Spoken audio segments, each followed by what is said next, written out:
Bolehkah perusahaan memotong gaji karyawan dengan alasan kondisi perusahaan tidak stabil secara sepihak? Jawabannya tidak boleh.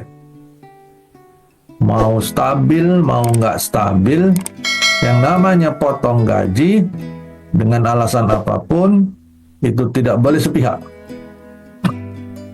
Harus ada dasar hukumnya. Ya, kalau dengan perundangan, kan pemotongan yang berdasarkan perundangan itu juga ada dasar hukumnya kan, kayak pemotongan upah untuk BPJS, iuran BPJS misalkan, maka itu ada dasar hukumnya ya.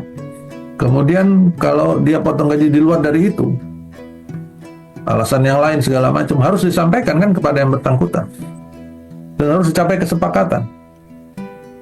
Kalau itu yang sudah memiliki dasar hukum, informasi seperti itu sudah cukup, tidak perlu ada kesepakatan, tapi disampaikan. Tapi kalau yang tidak memiliki dasar hukum atau tidak diatur dalam perundangan, maka dibutuhkan kesepakatan. Contohnya apa? Ini salah satu alasan yang sering dipakai, kondisi perusahaan tidak stabil, maka gaji karyawan dipotong. Terutama apabila gaji karyawan rendah yang dipotongin. Tapi gaji karyawan tinggi nggak dipotong. Gaji karyawan HR manajernya nggak dipotong. Gaji HR manajernya masih tetap tinggi, ya. Tapi staf dan operator lah yang dipotong-potongin gajinya. Nah ini nggak boleh. Harus mendapatkan kesepakatan. Kesepakatannya bagaimana? Dan kesepakatannya dengan PB, perjanjian bersama. Ya. Apakah boleh saya bikin kesepakatan dengan perwakilan? Boleh sepanjang terpenuhi syarat keterwakilannya. Apa syarat keterwakilannya? Ada surat kuasanya. Ada kuasanya dari yang bersangkutan. Yang bersangkutan itu siapa? Ya siapa yang mau dipotong? Yang dipotong satu perusahaan, dan maka satu perusahaan masing-masing karyawan harus memberikan surat kuasa. Baik secara kolektif atau secara individual. Kita udah ada serikat pekerja, dan saya pakai serikat pekerja untuk membuat PB ini. Nah, ini yang harus hati-hati.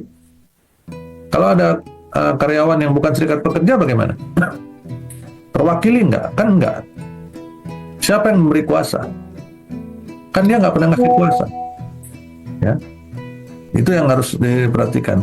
Kita nggak punya serikat pekerja, dan tapi ku panggil manajernya setiap departemen. Setiap departemen dipanggil, kemudian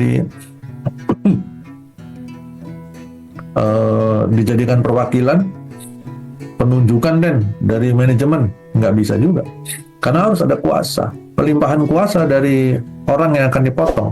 Orangnya ada berapa? 2 orang ya berarti 2 orang, 200 orang ya 200 orang, 2000 orang ya 2000 orang ya. Kalau secara sepihak tentu menyalahi perundangan, dan itu tidak boleh ya.